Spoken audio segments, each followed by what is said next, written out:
And welcome back, everybody, to another episode of Life from the Inside Out with Kris. If you're new here, welcome to our little corner of the internet. In just a few moments, Kris is already with us, and we're going to be doing some deep trance channeling. If you're back, welcome back. Been having some wonderful episodes, and check out. Don't forget to check out the links below. There's some good stuff on the channeling Kris website. You can get on the newsletter and see what Kris has been up to, and get some updates on how to get connected and what you can get involved with. And the discussion last time, we were talking a lot about, we were back into dream bodies, talking about some of the symbolism and metaphors behind whales and what they're representing in our life, and really interesting stuff on the conscious creation and some of the faults that people often get into, and how important gratitude and relationship and how that really can enhance our lives beyond our bank accounts. So good stuff. And welcome back, Kris. Indeed. And we should mention that in the previous discussion, when we alluded to some of the attitudes that are pervasive in the conscious creation arena, wherein the idea is first and foremost and above all things, go for the money. We have no issue with whatever financial situations that you want to get into. We have no issues there at all. We do not consider money to be the root of all evil, because money is just a symbol for a particular state of mind. The state of mind may be more harmful than the money. Money in itself is just that, energy. And so are you, so is your world. Your world is just energy. If the focus is that I must, at all costs, become super mega rich in order to have happiness, it will elude you, because it is not the definition of happiness. It can buy you a little reprieve, but it will be short-lived. The main idea is blossom as a person. That is your greatest source of riches, your own personhood.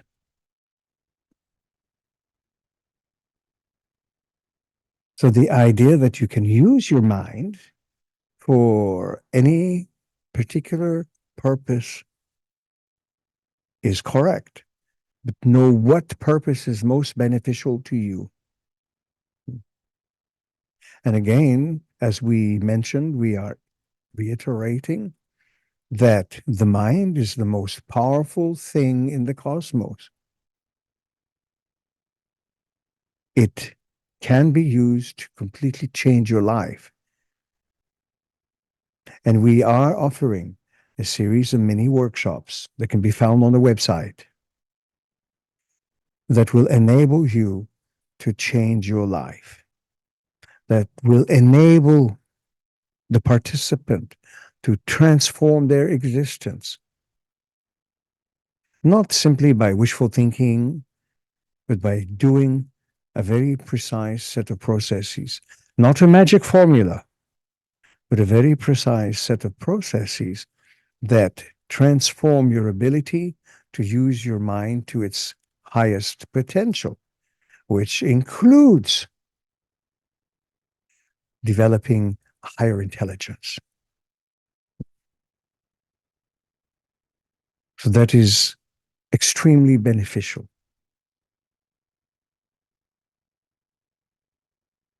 Does that make some sense to you? Yeah, it does. And I do have one more thing to add, Kris, that I think is important in the with the conscious creation discussion is, you use the words, I believe in the last episode, wishful thinking. And to really make a new creation, it at least it takes action too. I think there's a step beyond the wishful thinking where we need to take action that moves us towards that desired reality or state. Correct.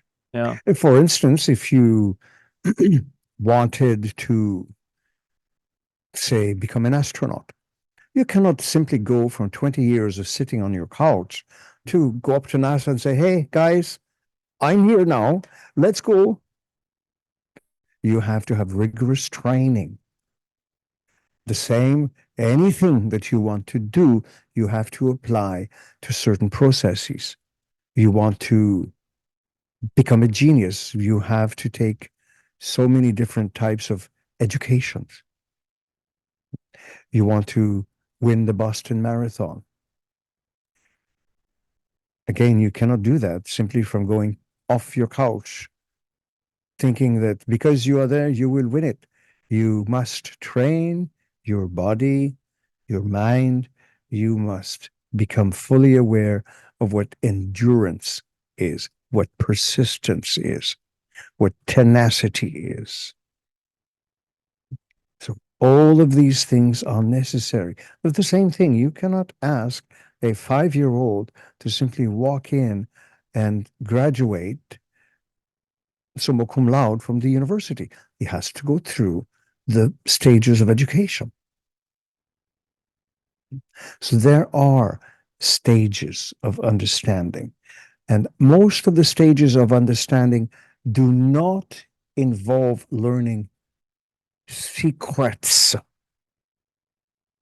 They involve unlearning limiting habits, mental habits, dropping them, and showing that inside you are actually a very different person than the limited self that you always thought you were. That is harder, actually, because it is a pattern that is ingrained within the personality, sometimes from childhood. So letting go of these old models sometimes takes much harder work.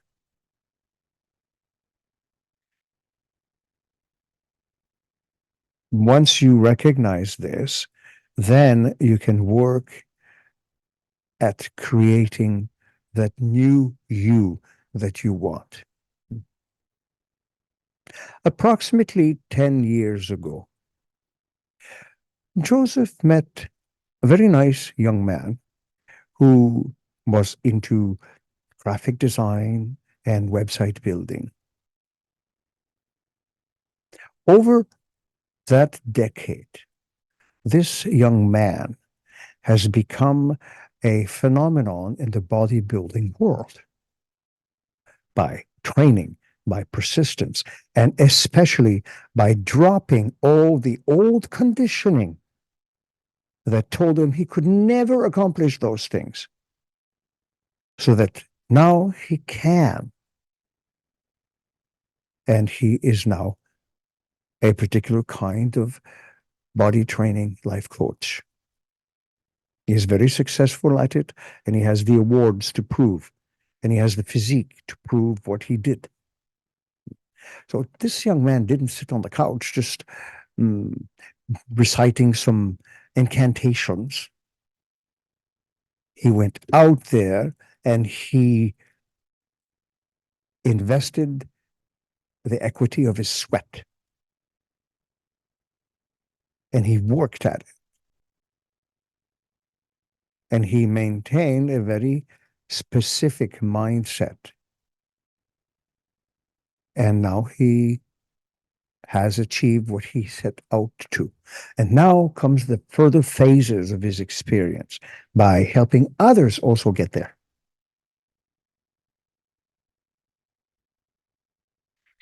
So all that to say that clicking your heels 3 times, wishful thinking,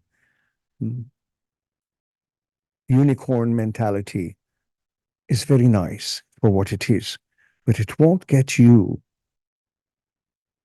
who you want to be unless you actually also invest sweat equity in that sense of the word. Does this make sense to you? Yeah, I'm following. Just look at yourself. You would not be where you are if you had not trained and gone through your various courses. True. Yeah. You just did not one day decide, okay, now I'm going to be this and that, and that was it. You made the conscious choice, but then you followed it through. That is what is important. You basically trained your mind to mold you in light of your desired outcome. And the same can apply to everyone. In fact, whether one simply sits on the couch for 20 years, that can also be their destination. And they get what they wish for in that sense of the word. So They get if you really good at want, watching Netflix, huh? indeed, and perhaps chill as well. But the main point is you have this incredible resource called the mind.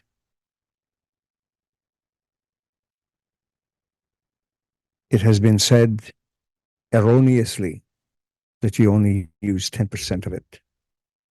The actual understanding is that your scientists only understand 10% of the mind.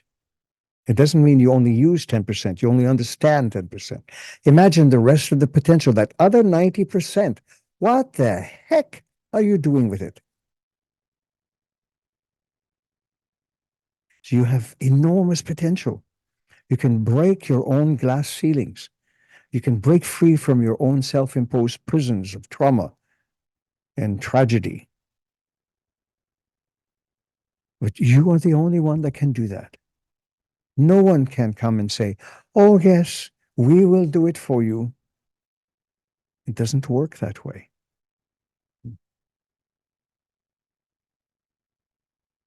That is why, whether we make reference to Uncle Seth or Cousin Bashar or others, we did last night say that all of these teachers utilize words and terminology and knowledge that is meaningful to you because you think as a species the way you are now is meaningful. We do not deny that, but we have to couch everything in terms that you understand so that eventually you can get off that couch. Does that make sense? Yeah, understood. And half the fun is observing members of your species wake up from their slumber, wake up from their trances, and recognize that they actually do have the potential to be who they need to be, not what other people have told them they should be, but what they determine they can be. This is why usually people who wake up in this way, people who are quote unquote woke, are also black sheep because they are no longer willing to settle for other people's ideas of what they should be. And that takes an enormous amount of courage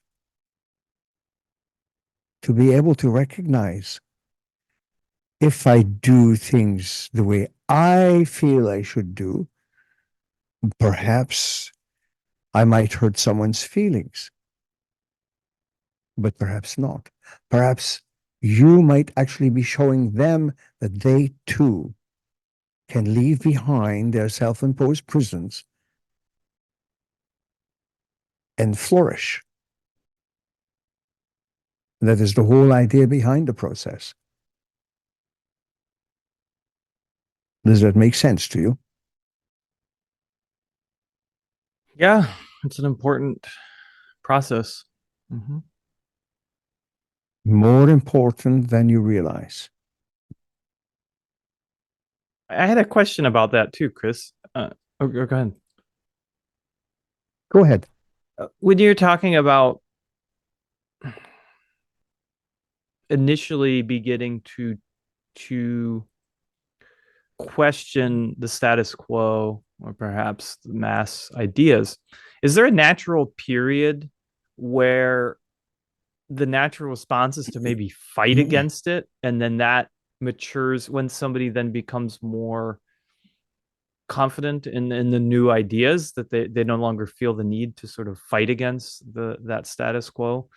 Is there a process there as well? You are correct that initially it might even involve fighting your own impulses.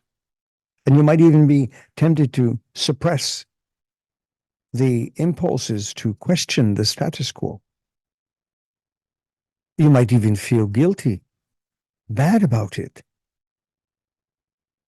But once you open that door, you cannot close it again. Once you open that door, even a crack, the inner self says, hey, look at, look at Charlie over there. He dared push back against the status quo. Let's help him. Not in a manner that would throw you under the bus, but in a manner that says, come, let's explore this together.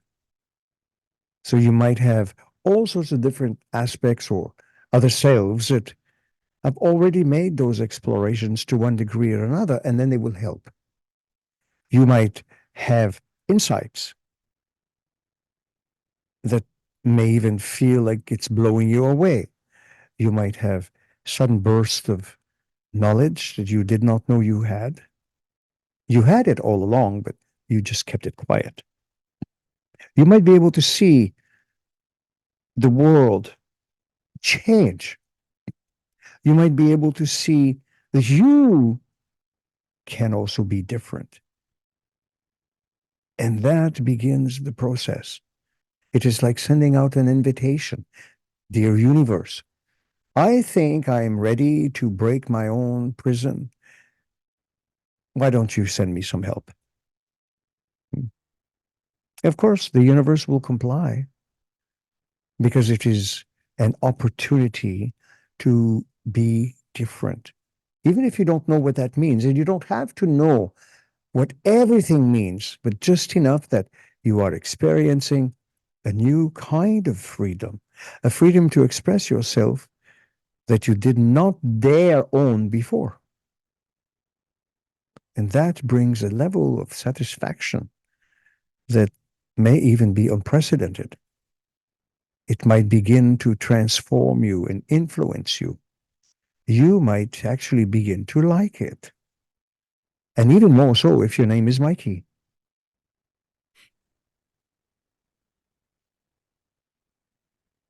You see, we are aware of your culture.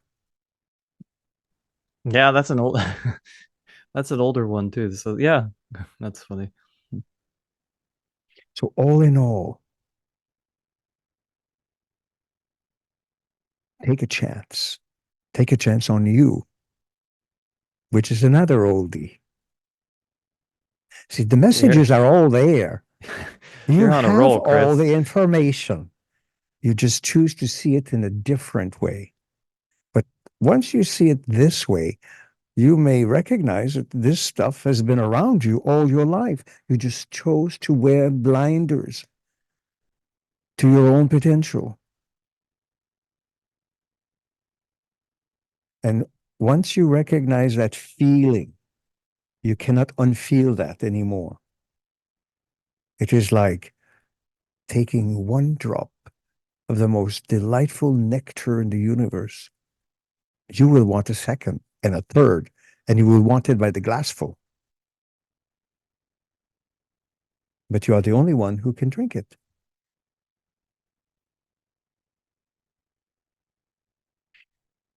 Even in the ancient Sanskrit texts, it says that you are Sajjid Ananda Vigraha. You are the embodiment of eternal knowledge, wisdom, and life, of joy and bliss.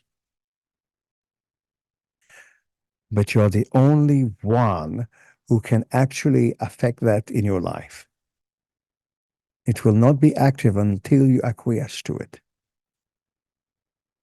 Doesn't matter what is going on around you in the world, your world is different. What goes on in your world is supremely important because you designed that world.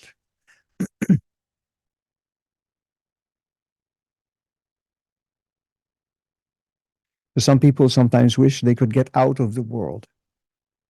Yes, they can, but not just the way they think. The way to do that is to stop concentrating and worrying about the world outside of yourself and take care of the world that is you and your experience, your world. Stop worrying about what other people may think or say because it really has no effect on you.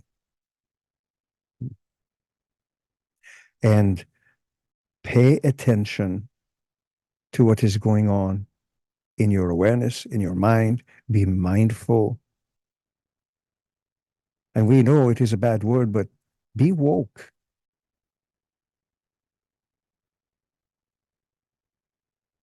Now, might there be any other inquiry or observation? Please feel free.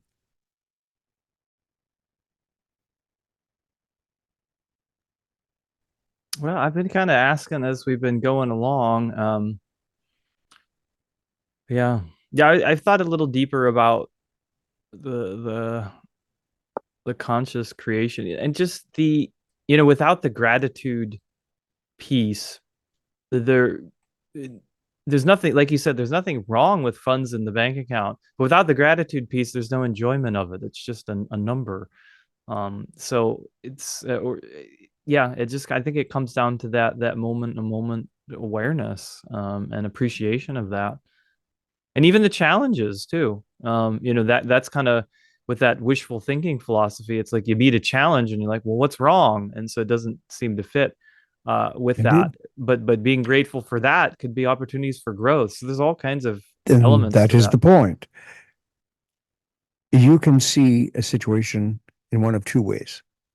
You can see it as a challenge, as an impediment to your life wishes, to your well being, and so on and so forth, and start bemoaning that.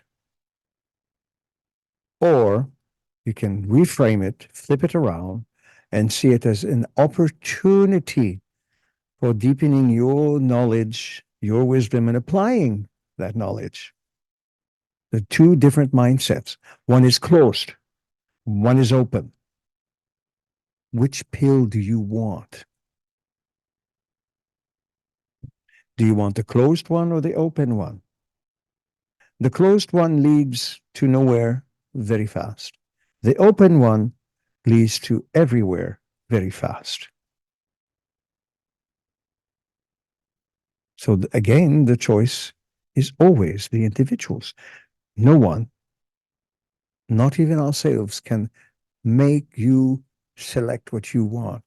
You have to do that. We can take you to the oasis, but you are the one that decides if you are going to drink or not.